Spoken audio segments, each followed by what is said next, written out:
آج ایک عظیم الشان اسلام کی ہسٹری کا واقعہ جو ہے اس کی طرف ہم کچھ معلومات بھی حاصل کریں گے اور قرآن کی روشنی میں اس سے کچھ پیغام لینے کی کوشش کریں گے۔ پہلے قرآن کی ایک آیت سن لیجئے۔ اللہ قرآن مجید میں ارشاد فرماتا ہے، پارہ نمبر 4 ہے، سورہ آل عمران ہے اور آیت نمبر 139۔ اللہ ارشاد فرماتا ہے، وَلَا تَهِنُوا وَلَا تَحْزَنُوا وَأَنْتُمُ الْأَعْلَوْنَ إِن كُنتُم مُؤْمِنِينَ۔ آسان ترجمہ قرآن کنز العرفان، اور تم ہمت نہ ہارو اور غم نہ کھاؤ، اگر تم ایمان والے ہو تو تم ہی غالب آؤ گے۔ سبحان اللہ۔ یہ آیت کس عظیم واقعے کی طرف اور کن عظیم لوگوں کی طرف اشارہ کرتی ہے، انشاءاللہ ہم سمجھتے ہیں۔ اللہ کریم آج رمضان المبارک کے جمعے کی برکت سے ہم سب کی مغفرت بھی فرمائے، قرآن پاک کے نور سے ہمارے دلوں کو منور فرمائے۔ اس آیت کو انڈرسٹینڈ کرنے کے لیے پہلے میں ایک اور واقعہ آپ کو سناتا ہوں۔ ایک بیان کیا جاتا ہے کہ کچھ لوگ بحری سمندر میں جا رہے تھے اور اچانک طوفان آ گیا، بحری جہاز بڑے بڑے ہچکولے کھانے لگا، تیز ہوائیں چلنے لگی، مسافر بڑے گھبرا گئے، کلمہ پڑھنے لگے، دعائیں کرنے لگے۔ سب کو ایسا لگتا تھا کہ اب سمندر میں ہمارا جہاز غرق ہو جائے گا، اور آس پاس طوفان اتنا تھا کہ ان کے قریب کچھ کشتیاں جو تھیں وہ ٹوٹ بھی گئیں، یعنی ہر طرف خوف کا عالم طاری ہو گیا۔ تو انہوں نے دیکھا کہ ایک بزرگ ہیں جو جہاز میں آرام کر رہے ہیں اور بڑے سکون سے پرسکون لیٹے ہوئے ہیں۔ گئے ان کے پاس، کہا حضرت ہماری حالت خراب، ہم سب کلمے پڑھ رہے ہیں، چیخو پکار مچی، آپ آرام سے سو رہے ہیں۔ تو انہوں نے جلدی سے جیسے ہی آنکھ کھلی تو کیا پڑھا، بسم اللہ الذی لا یضر مع اسمہ شیء فی الارض ولا فی السماء۔ یہ دعا بڑی پیاری ہے، ویسے ہی کھانا کھانے سے پہلے ہم پڑھتے ہیں جن کو یاد ہے، ویسے ہی آپ عام دنوں میں بھی پڑھ سکتے ہیں، سفر میں بھی پڑھ لیں۔ اس کے معنی پہلے ذہن میں رکھیں، اللہ پاک کے نام سے، جس کے نام کی برکت سے زمین و آسمان میں کوئی چیز نقصان نہیں پہنچاتی۔ تو انہوں نے کہا کہ دعا تو آپ نے پڑھ لی، مگر آپ اتنے پرسکون کیسے ہیں؟ تو کہا ٹھیک ہے، یہ کاغذ لے جاؤ اور جا کے جہاز کے اوپر رکھ دو، جہاز کو کچھ نہیں ہوگا۔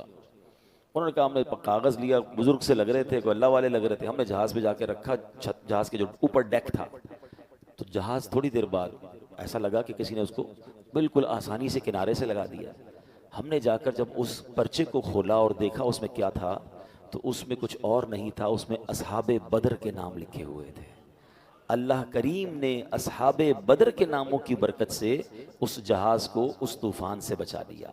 جان ساران بدر و احد پر درود، حق گزاران بیعت پہ لاکھوں سلام۔ اسلامی تاریخ کا عظیم واقعہ ہوا ہے 17 رمضان، رمضان کی 17 تاریخ یہ جو واقعہ ہوا، یہ یوم الفرقان بھی کہا جاتا ہے۔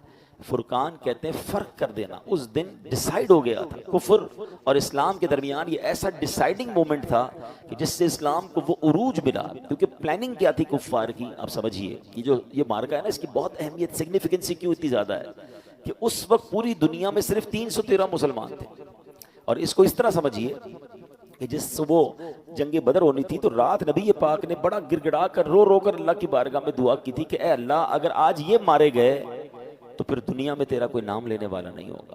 تو آپ سوچئے کہ اتنی تعداد تھی، چلے کچھ خواتین مدینہ شریف میں ہوں گی، ورنہ آل ٹوگیدر مسلمان بدر میں موجود تھے، اور کفار کا پلان یہ تھا کہ ایک بار ہی جا کر ایسا حملہ کرنا ہے۔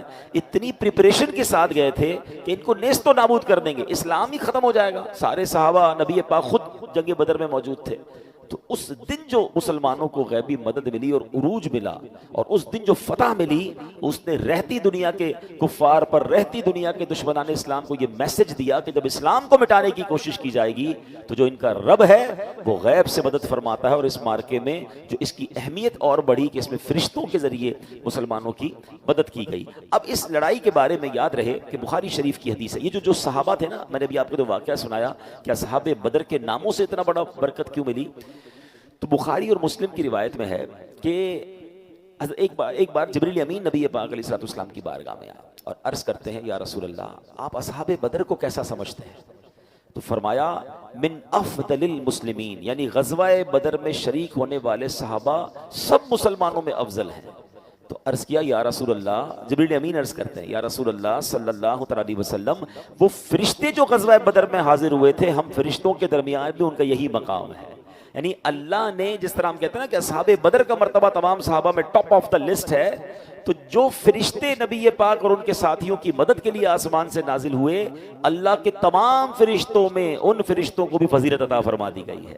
اب یہاں عشق والی بات سن لو کہ جن لوگوں نے اللہ کے دین کی مدد کی، نبی پاک علیہ الصلوۃ والسلام کی بدر کے میدان میں یوں سمجھیے کہ ساتھ دیا، اللہ نے ساری دنیا سے انہیں ممتاز کر دیا، اور جو فرشتے خدمت کے لیے رسول اللہ کی بارگاہ میں حاضر ہوئے، اللہ نے ان فرشتوں کو بھی مقام افضل و اعلیٰ عطا فرما دیا۔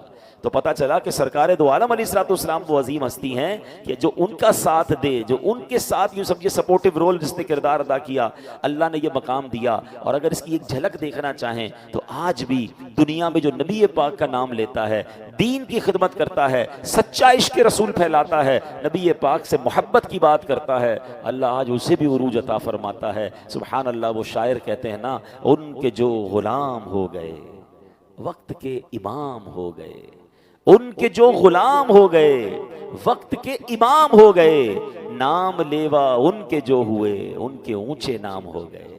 تو نام جس نے نبی پاک کا لیا، اللہ نے اس کے ناموں کو بھی اونچا کر دیا۔